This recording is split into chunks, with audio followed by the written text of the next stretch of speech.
राजा की 7 रानियां थीं। राजा अपने गुरु के पास जा रहे थे। रास्ते में एक पनहारी की लड़की मिली। उसने राजा से पूछा, आप रोज कहाँ जाते हैं? राजा ने कहा, मैं ज्ञान के लिए आश्रम जाता हूँ। पनहारी की लड़की बोली, क्या आपने त्रिय चरित्र पढ़ा है? राजा कुमार ने नाम में सर हिलाया। पनहारी की लड़की हंसते हुए बोली, क्या फायदा ये सब पढ़ने का जब यही नहीं पढ़ पाए? राजा कुमार को बड़ा आश्चर्य हुआ कि वो अभी तक ये क्यों नहीं पढ़ा। राजा सीधे गया अपने गुरु के पास। गुरु जी प्यार से बोले, क्या हुआ राजकुमार, आप इतने गुस्से में क्यों हैं? राजकुमार ने गुस्से में कहा, आपने हमें अब तक त्रिय चरित्र क्यों नहीं पढ़ाया? गुरु जी बोले, क्योंकि इसमें बहुत खतरा है, इससे आपकी जान भी जा सकती है। और राजा बोले, आप इसकी चिंता मत कीजिए, मैं ये देख लूंगा, आप बस मुझे ये पढ़ाइए, मुझे पढ़ना है। अब गुरु जी उन्हें कैसे मना कर सकते थे? वो बोले, ठीक है। पूरे 1 साल बाद गुरु जी बोले, अब आपकी पढ़ाई पूरी हो गई है, अब आप जा सकते हैं। साथ ही उन्होंने एक सुपारी दी और कहा, आप इसे मुंह में रख लेना। आपके ऐसा करने से आपको कोई भी नहीं पहचान पाएगा, लेकिन आप सबको पहचान सकेंगे। जब सब सो गए तो रात को 12 बजे अपने राज के पूरब दिशा में सुपारी मुंह में रखकर खड़ा हो गया। थोड़ी देर खड़ा रहने पर उसने देखा कि वही पनहारी की लड़की जिसने उनसे ये सब पढ़ने को कहा था, वहां लड़की मंदिर के निकट बनी एक कुटिया में चली गई। राजा चुपके से देखने लगे कि ये क्या कर रही है। उसने देखा कुटिया के अंदर एक साधु बैठा है। उसे देखते ही गुस्से से बोला, तुम्हें आने में इतनी देर क्यों लगी? लड़की बोली, मेरा पति मुझे लेने आया है, अपने पति को सुलाने के बाद मैं आपके पास आई हूँ, इसलिए देर हो गई। इतना सुनते ही साधु ने उसकी खाने की थाली को एक तरफ फेंकते हुए कहा, जब तुझे उसके साथ रहना है तो मेरे पास क्यों आई है? लड़की बोली, बस आप ही हैं। उसकी बात सुनकर साधु ने कहा, ठीक है, यदि तू चाहती है मैं तेरी बात का विश्वास करूं तो ले ये चाकू, जा अपने पति का सर काट के ला।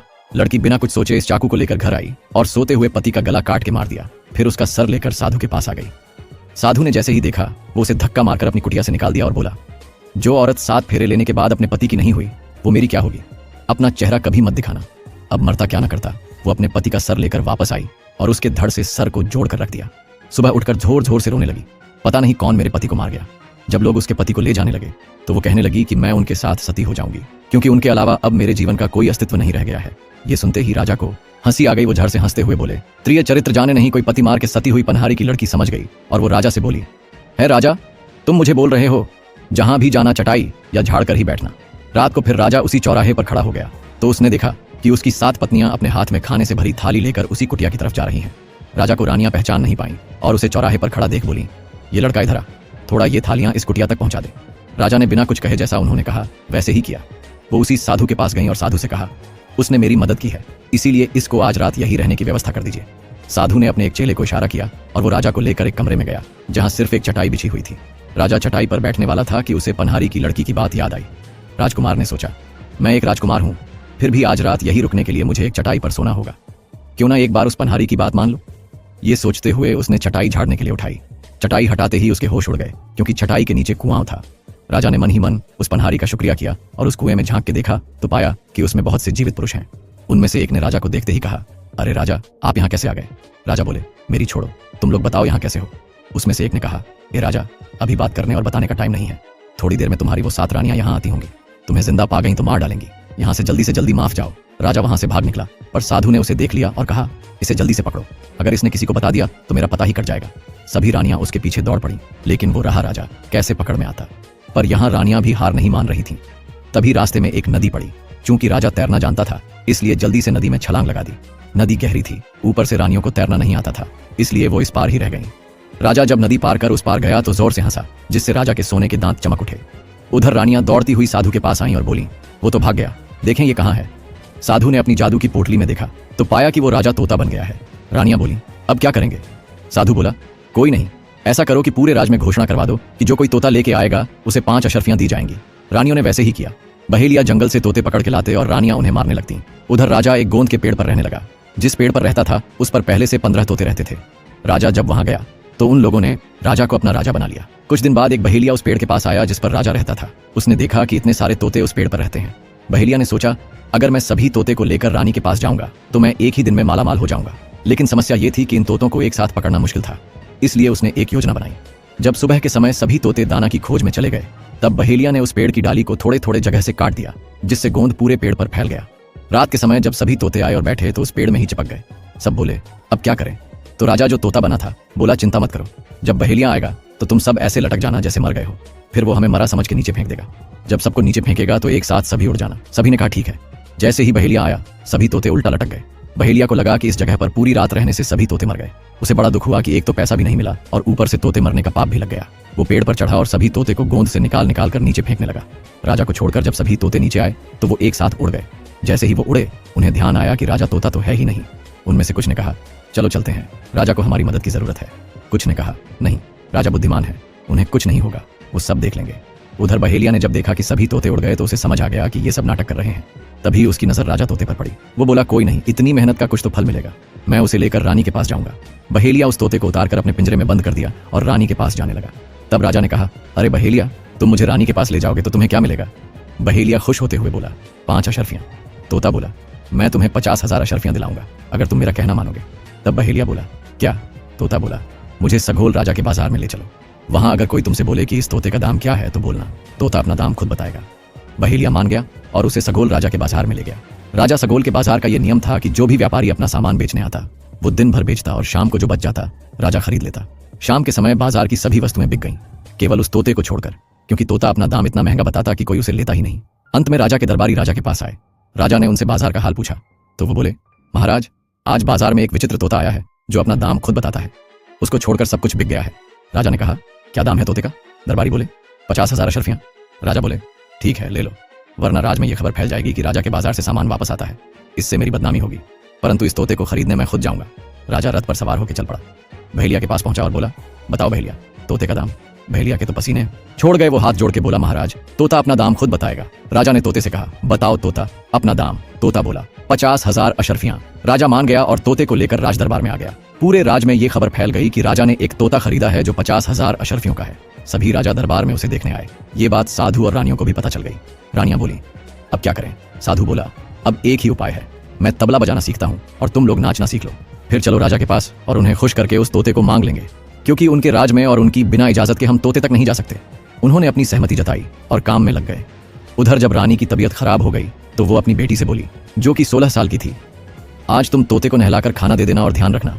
उसकी बेटी ने हाँ कहा और तोते को लेकर नहलाने के लिए चली गई। जब वो तोते को नहला रही थी तो उसे तोते के सर पर कुछ कटा सा महसूस हुआ।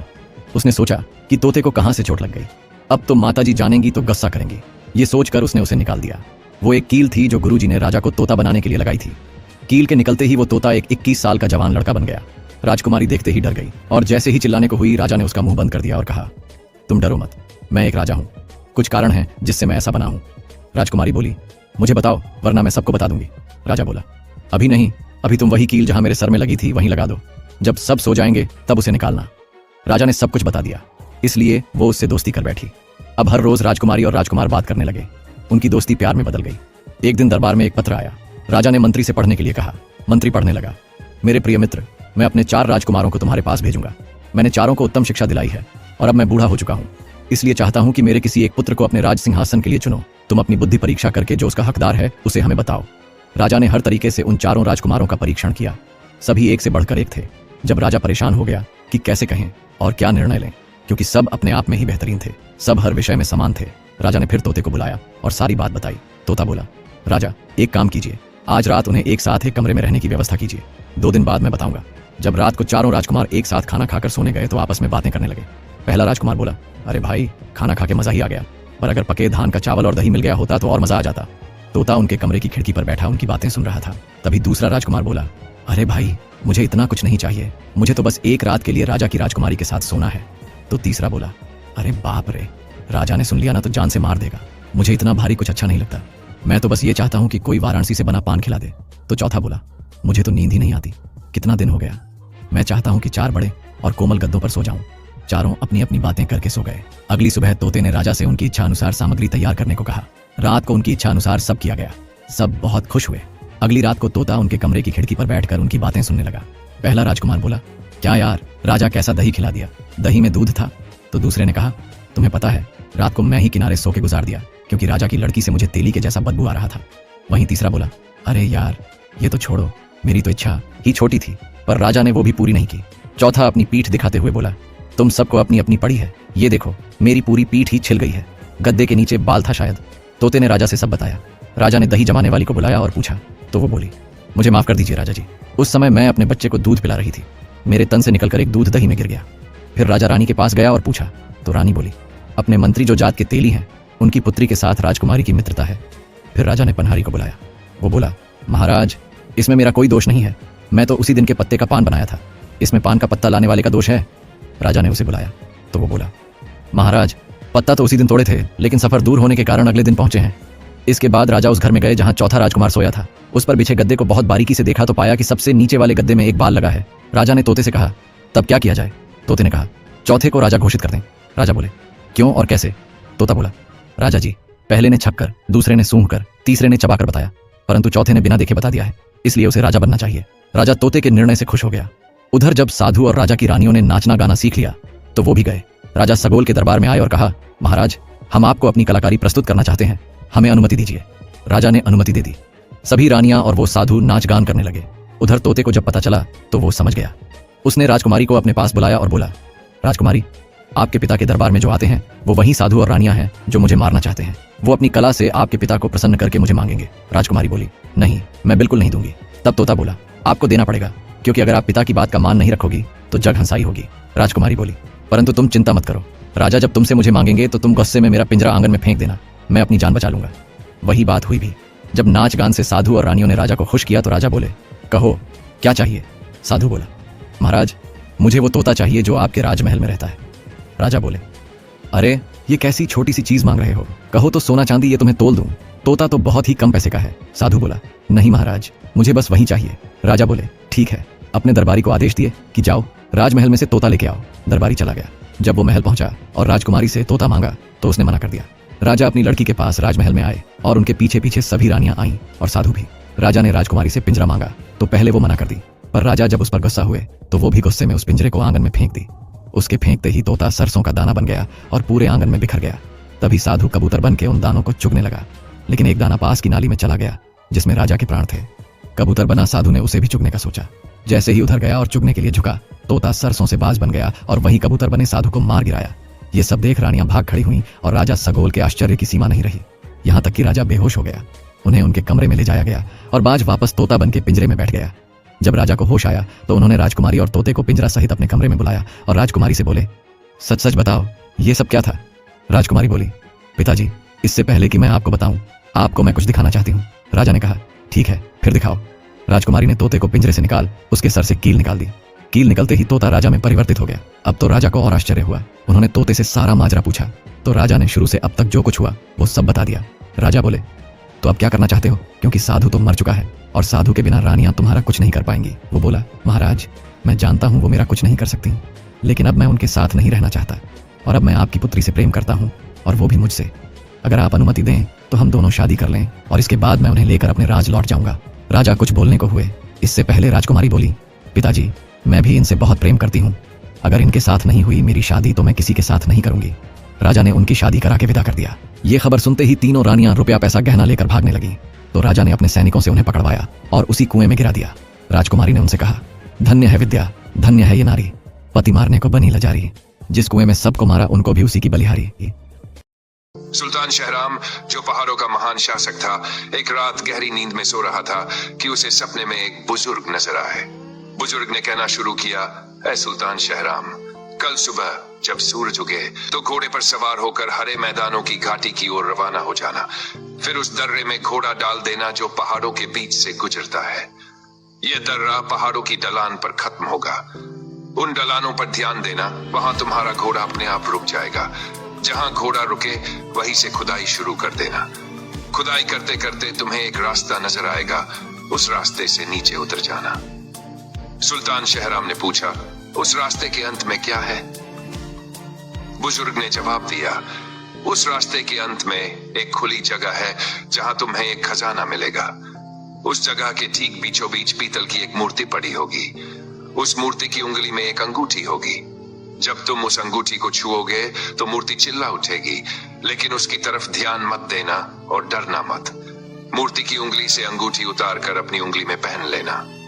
सुल्तान शहराम ने सवाल किया, इस अंगूठी की क्या विशेषता है? बुजुर्ग ने कहा, इस अंगूठी की यह खासियत है कि जब तक तुम इसे पहने रहोगे तुम्हें कोई नुकसान नहीं पहुंचा सकेगा। जब इसे उतार कर हाथ में पकड़ोगे तो एक जिन्न हाजिर हो जाएगा जो तुम्हारे कब्जे में होगा और तुम्हारे हर हुक्म की तामील करेगा। अगर अंगूठी को मुंह में रखोगे तो तुम सबको देख सकोगे, मगर कोई तुम्हें नहीं देख सकेगा। सुल्तान शहराम की नींद खुल गई तो वह परेशान था। इतना लंबा और स्पष्ट सपना उसने पहले कभी नहीं देखा था। उसे सपने की हर बात याद थी। वह सोचने लगा कि सपने या तो अल्लाह की तरफ से होते हैं या शैतान बहकाता है। उसे डर था कि अगर सपना शैतानी हुआ तो वह बुजुर्ग की बात मानकर शैतान के जाल में फंस जाएगा। इसीलिए उसने सपने के अनुसार कोई कार्य नहीं किया और उस दिन घोड़े की सवारी भी नहीं की। कहीं घोड़ा अपने आप उसे उस दिशा में न ले जाए। लेकिन अगली रात फिर वही बुजुर्ग सपने में आए और वही बातें दोहराई। तीसरी रात भी यही हुआ। अब सुल्तान शहराम को यकीन हो गया कि यह सपना अल्लाह की तरफ से है, शैतान की तरफ से नहीं। सुबह होते ही वह उठा, घोड़े पर सवार हुआ और हरे मैदानों की घाटी की ओर रवाना हो गया। वह तंग दर्रे में चलता रहा। जब ढलान शुरू हुई तो दोनों तरफ गुफाएं भी नजर आने लगीं। अचानक एक जगह उसका घोड़ा रुक गया। यही वह जगह है, सुल्तान शहराम ने सोचा। वह फावड़ा साथ लाया था। घोड़े को एक पत्थर से बांधकर उसने वहीं खुदाई शुरू कर दी जहां घोड़ा रुका था। थोड़ी ही देर गुजरी थी कि लोहे का एक दरवाजा नजर आया। सुल्तान शहराम ने आगे बढ़कर दरवाजा खोला। उसे सीढ़ियां नीचे जाती नजर आई जो कहीं अंधेरे में गुम हो रही थी। उसने जेब से मोमबत्ती निकाली, जलाकर नीचे उतरना शुरू किया। सीढ़ियां उसे एक लंबे अंधेरे रास्ते पर ले गईं। यह रास्ता एक विशाल गुफा में खत्म होता जो पहाड़ के अंदर बहुत दूर तक चला गया था। सुल्तान शहराम ने देखा कि उसके चारों ओर सोने के ढेर लगे हैं, मगर उसने जाने की तरफ ध्यान नहीं दिया।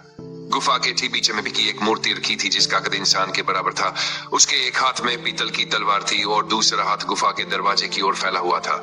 उसी हाथ की एक उंगली में सोने की अंगूठी थी। सुल्तान शहराम ने हाथ बढ़ाकर अंगूठी उतारनी चाही तो गुफा में अजीब सा शोर उठ खड़ा हुआ। मूर्ति ऐसे चिल्ला रही थी जैसे वह इंसान हो। धातु की मूर्ति से निकलने वाली आवाजें जब गुफा की टकराई तो ऐसा अलगा जैसे फौजें दहाड़ रही हों।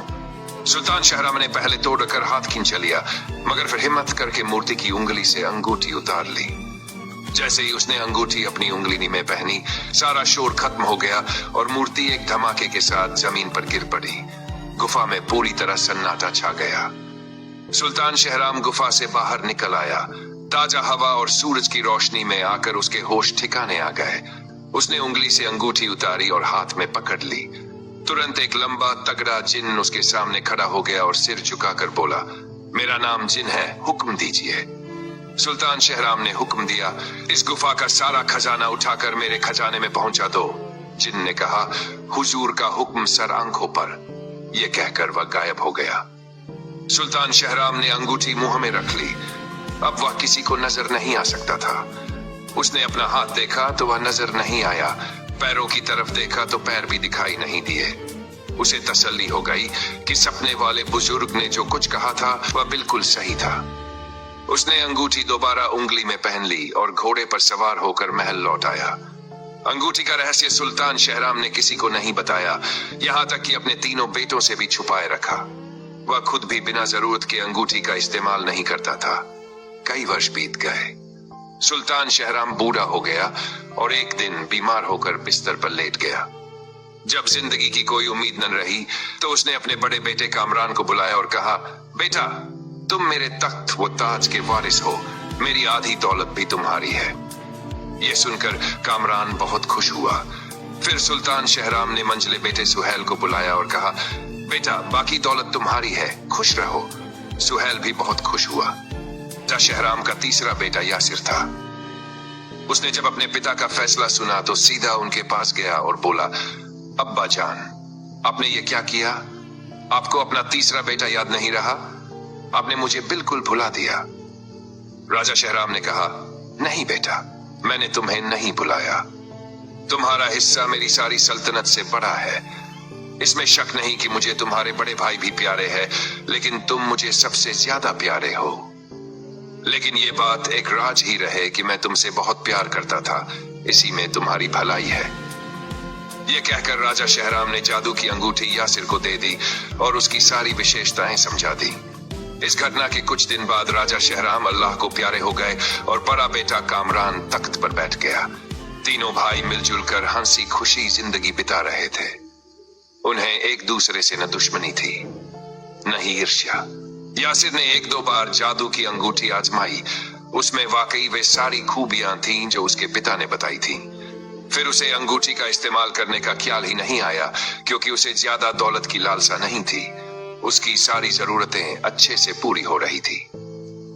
एक दिन यासिर को अचानक महसूस हुआ कि उसका बड़ा भाई कामरान कुछ परेशान है। उसने पूछा, क्या बात है भाईजान, आप चुप क्यों हैं? क्या कोई खास बात है? कामरान ने कहा, हमारा देश बहुत बड़े खतरे में है, बस यही चिंता दिन रात मुझे खाए जा रही है। यासिर ने पूछा, कैसा खतरा भाईजान? कामरान ने कहा, तुम जानते हो कि हमारी सल्तनत के पड़ोस में जो राजा है वो बहुत लालची और स्वार्थी है। उसने हजारों की तादाद में फौज इकट्ठी कर ली है और हमारी उत्तरी सीमा पर हमला करने की योजना बना रहा है। यासिर हंसा और बोला, भाईजान बस इतनी सी बात, आप मुझे 10 मिनट की मोहलत दीजिए, मैं अभी उस राजा को जंजीरों में जकड़ कर आपके सामने पेश कर देता हूँ। यह कहकर वह अपने कमरे में गया और अंगूठी को उंगली से उतार कर हाथ में पकड़ लिया। उसी वक्त जिन्न हाजिर हो गया। यासिर ने हुक्म दिया, पड़ोसी राज्य के राजा को पकड़कर हमारे महल में ले आओ। एक पल बाद ही वह राजा महल में मौजूद था। यासिर उसे लेकर दरबार में गया और बोला, फौरन मेरे भाई के कदमों में गिरकर माफी मांगो। बड़े भाई कामरान के होश उड़ गए। वह समझ ही नहीं पाया कि दुश्मन राजा अपने आप उसके पास कैसे आ गया। कुछ देर तक उसके मुंह से कोई शब्द नहीं निकला। फिर वह संभल कर बोला, ए राजा, मैंने तेरा क्या बिगाड़ा है जो तू मेरे देश पर हमला करने की योजना बना रहा है? तेरा अपना राज्य बहुत बड़ा है, फिर मेरे राज्य को क्यों लेना चाहता है? पकड़े गए राजा ने गिड़गिड़ाते हुए कहा, मुझे नहीं मालूम था कि आपके पास कोई जिन्न है और उससे आप सब कुछ करवा सकते हैं। फिर उसने माफी मांगी और कहा, अगर आप मुझे आजाद कर दें तो मैं सारी उम्र आपका गुलाम बनकर रहूंगा। कामरान ने कहा, जा तू आजाद है, और सेवकों को इशारा किया कि राजा की जंजीरें खोल दी जाएं। मगर जंजीरें नहीं खुली।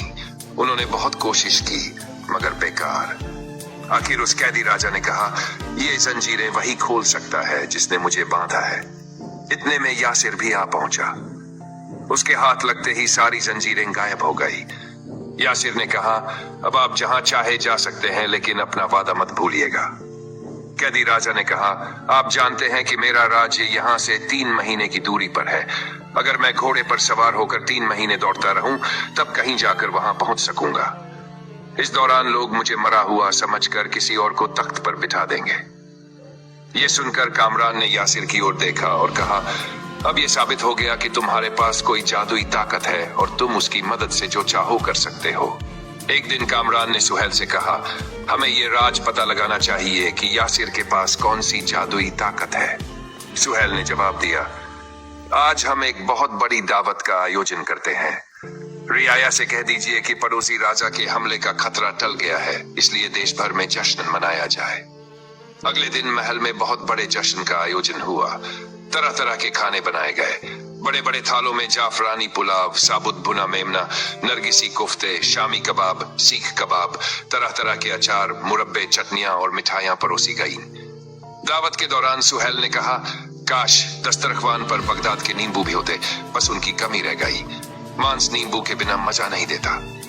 यासिर हंसते हुए बोला, ये कौन सी बड़ी बात है, अभी पेश करता हूँ। ये कहकर उसने बिना सोचे समझे अंगूठी उंगली से उतारी। उसी वक्त जिन्न हाजिर हो गया। यासिर ने हुक्म दिया, अभी इसी वक्त 1 दर्जन ताजा बगदादी नींबू पेश करो। बस 1 ही मिनट गुजरा था कि बगदाद के ताजा नींबू थाली में रखे सामने आ गए। बड़े और मंझले भाइयों ने एक दूसरे की ओर देखा और स्तब्ध होकर यासिर से छुटकारा पाने की योजना बनाने लगे। संयोग से यासिर की एक खास दासी सहर वहां मौजूद थी। वह छिपकर उनकी बातें सुन रही थी। वह दौड़ती हुई यासिर के पास पहुंची और सारा किस्सा सुना दिया। यासिर ने कहा, अगर ये बात है तो मैं भाइयों के पास नहीं रहूंगा। उसने फैसला किया और उसी दिन घर छोड़कर निकल पड़ा। रास्ते में उसने अंगूठी उतारकर हाथ में ली। जिन्न हाजिर हुआ। यासिर ने उससे कहा, मुझे बताओ कि दुनिया का सबसे हसीन देश कौन सा है? जिन्न ने जवाब दिया, जजीरा जुमरद, जो बहरे कुलजम में है। यासिर ने पूछा, दुनिया में सबसे हसीन लड़की कौन है? जिन्न ने जवाब दिया, शहजादी नूरीन, ये जजीरा जुमरद के बादशाह की बेटी है। उसका रंग चांदनी जैसा गोरा, होंठ गुलाबी और बाल रेशमी काले हैं। उसके जैसी हसीन लड़की दुनिया जहान में नहीं है। यासिर ने कहा, तो फिर मुझे जजीरा जुमरद ले चलो। जिन्न उसी वक्त उसे जजीरा जुमरद की ओर उड़ाकर ले गया। रास्ते में वे नदियों, पहाड़ों और हरी भरी वादियों के ऊपर से गुजरे, फिर समुद्र के साहिल के साथ साथ उड़ते रहे। आखिरकार जिराजुमर्द पहुंच गए। यह द्वीप किसी जन्नत से कम था। चारों तरफ रंग बिरंगे फूलों से महकती फिजा थी। नीले समुद्र ने इस हसीन टुकड़े को चारों तरफ से घेर रखा था। शहर में सफेद संगे मरमर की इमारतें सूरज की रोशनी में चमक रही थीं।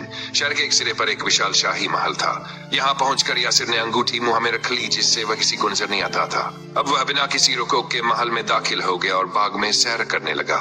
इतने में शहजादी नूरीन एक गुलाबी पत्थर की बेंच पर बैठी नजर आई। उसके साथ उसकी वफादार कनीज सहर भी थी। यासिर उसे गौर से देखने लगा। शहजादी नूरी नवा की बेशुमार हसीन थी। ऐसी हुस्न की मलिका उसने अपनी जिंदगी में कभी न दी थी। अगले दिन यासिर ने एक शहजादे जैसा लिबास पहना, बेशकीमती जवाहरात से सजी तलवार कमर में बांधी और एक शानदार घोड़े पर सवार होकर महल पहुंचा। महल में पहुंचकर उसने बादशाह से कहा, मैं एक दूर दराज देश का शहजादा हूं और आपकी बेटी शहजादी नूरीन का हाथ मांगने आया हूं। बादशाह जोर से हंसा और बोला, तुम जैसे पागल पहले भी आ चुके हैं। वे भी बादशाहों और वजीरों के बेटे थे, लेकिन शहजादी नूरीन को मनाना आसान नहीं। उसने कसम खा रखी है कि मैं सिर्फ उसी शख्स से निकाह करूंगी जो मेरे लिए बगदाद से नींबू, मिस्र से आम और मदीना से खजूर लेकर आएगा। ये तीनों चीजें एक ही मौसम में मिलनी चाहिए। ये सुनकर यासिर मुस्कुराया और बोला, बहुत अच्छा, मैं कल ही ये सब चीजें हाजिर कर दूंगा। अगले दिन यासिर फिर महल पहुंचा। उसके पीछे 3 गुलाम चल रहे थे, जिनके सिरों पर सोने के खवान थे। पहले खवान में बगदाद के ताजा नींबू थे, दूसरे खवान में मिस्र के रसीले आम थे, तीसरे खवान में मदीना की ताजा खजूरें थी। बादशाह ये नायाब तोहफे देखकर बहुत खुश हुआ और हुक्म दिया कि शादी की रस्म आज ही अदा की जाए। मगर शहजादी नूरीन का गुस्सा 7वें आसमान पर था। उसकी काली आंखें और ज्यादा काली हो गई, होंठ जर्द पड़ गए। दरअसल वह शादी ही नहीं करना चाहती थी। उसने ये 3 शर्तें इसलिए रखी थी कि कोई उन्हें पूरा कर सके और वह निकाह से बच जाए। मगर अब तो शर्तें पूरी हो चुकी थी, इसलिए मजबूरन निकाह के लिए हाँ कहना पड़ा। उसी दिन धूमधाम से यासिर और शहजादी नूरीन का निकाह हो गया। लेकिन शहजादी नूरीन अपने शौहर यासिर से सख्त नफरत करती थी। शौहर से क्या, वह तो दुनिया भर के मर्दों से नफरत करती थी। उसने दिल ही दिल में कसम खाई कि वह किसी भी तरह इस राज का सुराग लगाएगी कि यासिर ने ये चीजें कैसे हासिल की। अब वह दिन रात उसी तलाश में लगी रहती। शहजादी नूरीन हर रोज यासिर से नई नई फरमाइशें करती। वह दुनिया की सबसे कीमती चीजें मांगती। कभी अरब के बेहतरीन घोड़े, कभी दमिश्क का रेशम, कभी हिंदुस्तान के नायाब मोती। यासिर हर बार उसकी ख्वाहिश पूरी कर देता, मगर हमेशा एहतियात बरतता। जब भी उसे जिन्न को बुलाकर कोई हुक्म देना होता, वह अपने कमरे में चला जाता और अंदर से कुंडी लगाकर जिन्न से बात करता। मगर एक दिन यासिर से गलती हो गई। वह अपने कमरे में गया तो दरवाजा बंद तो किया, मगर कुंडी लगाना भूल गया। शहजादी नूरीन पहले से ही चौकस थी। उसने आहिस्ता से दरवाजे को थोड़ा सा खोला और छिपकर अंदर देखने लगी। यासिर ने जैसे ही अंगूठी उतारी और जिन्न को बुलाया, वह सब कुछ देख चुकी थी। रात को जब यासिर गहरी नींद में सो गया तो शहजादी नूरीन दबे पांव उसके पास आई। उसने आहिस्ता से यासिर की उंगली से अंगूठी उतार ली। जैसे ही अंगूठी उसके हाथ में आई, जिन्न फौरन हाजिर हो गया। हुक्म कीजिए मेरे आका, शहजादी ने यासिर की तरफ इशारा करते हुए कहा। इस आदमी को वहां छोड़कर आओ जहां से ये आया है। जिन्न कुछ झिझका। उसे यासिर से मोहब्बत हो गई थी, मगर वह कर भी क्या सकता था। वह तो उसका गुलाम था जिसके पास अंगूठी हो। जिन्न ने यासिर को उठाया और उसी तरह दरियाओं, पहाड़ों और वादियों पर से उड़ता हुआ उसे उसके महल में छोड़ आया। जब यासिर की आंख खुली तो उसने देखा कि ये तो उसी का महल है और उसके हाथ में अंगूठी भी नहीं है। उसके भाइयों ने उसके साथ बहुत मोहब्बत से पेश आया। आखिर भाई थे। उनका ख्याल था कि उन्होंने अपने छोटे भाई के साथ ज्यादती की है। उन्होंने कहा, जजीरा जुमरद को भूल जाओ और हमारे पास आकर आराम से रहो। यासिर ने कहा, मैं अपनी अंगूठी हासिल करके रहूंगा। वह मुझे मेरे बाप ने दी थी। मैं उसे शहजादी के पास नहीं रहने दूंगा। वह जितनी खूबसूरत है उतनी ही दिल की खोटी है। दूसरे दिन वह घोड़े पर सवार होकर जजीरा जुमरद की जानिब रवाना हुआ। 3 माह लगातार सफर करता रहा, यहाँ तक कि वह समंदर के किनारे जा पहुंचा। वहां से एक जहाज पर सवार हुआ और 3 माह के समुद्री सफर के बाद नहर स्वेज में पहुंचा, जहर अहमर में दाखिल हो गया। हमें एक चौंकाने वाली खबर मिली। पता चला कि राजकुमारी नूरीन ने अपने पिता की हत्या कर दी है और अब खुद राजगद्दी पर बैठ गई है। अब किसी भी पुरुष को राज्य में प्रवेश की अनुमति नहीं थी। यासिर समझ गया कि नूरीन को उसके लौटने का डर है। उसे अभी पता चला कि हर जहाज की सख्ती से तलाशी ली जाती है। उसे एक व्यापारी जहाज का कप्तान मिला जो मसाले कर जुमरुद द्वीप जाता था। यासिर ने उसे सोने के सिक्कों से राजी कर लिया कि वह उसे एक औरत के भेष में जहाज पर ले जाए। चुनांचे यासिर ने बुर्का पहनकर द्वीप के किनारे कदम रखा और एक सराय में ठहर गया। कुछ ही दिनों में उसने महसूस किया कि जनता राजकुमारी नूरीन से नाराज है। वह एक जालिम, अय्याश और खुदगर्ज शासिका थी। राज्य पतन की ओर बढ़ रहा था। लोग मुस्कुराना और खुशी से बात करना भूल चुके थे। एक दिन यासिर महल के दरवाजे के पास खड़ा था कि उसने राजकुमारी की वफादार दासी सहर को बाहर आते देखा। यासिर उसके पीछे पीछे चल पड़ा। जब वे दोनों महल से दूर पहुंचे तो यासिर ने बुर्का उतार कर कहा, मैं यासिर हूं, तुम्हारी राजकुमारी का पति। सहर चौंक गई। खुदा का शुक्र है आप आ गए, महल की हालत बहुत खराब है। यासिर बोला, सहर तुम्हें मेरी मदद करनी होगी। सहर ने वादा किया, मैं हर संभव मदद करूंगी। यासिर ने उसे हिदायत दी, बीमार होने का नाटक करना और राजकुमारी के कमरे में जोर जोर से तौबा करना। जब वह पूछे तो कहना कि सिर्फ ताजे बगदादी नींबू ही इलाज है। सहर महल लौट गई। राजकुमारी नूरीन अपने कमरे में थी। सहर उसके साथ कराई कर रही थी। तभी अचानक उसने छाती पकड़ ली और कराहने लगी। नूरीन ने उसे बिस्तर पर लिटाया और गुलाम को हकीम बुलाने का हुक्म दिया, मगर सहर ने उसे रोका और कहा, मेरे इलाज का बस एक ही तरीका है मलिका। नूरीन ने पूछा, क्या? सहर ने दर्द में कहा, ताजे बगदादी नींबू। ये सुनकर नूरीन बोली, अपनी आंखें बंद कर लो और जब तक मैं न कहूं उन्हें खोलना नहीं, वरना नींबू नहीं मिलेंगे।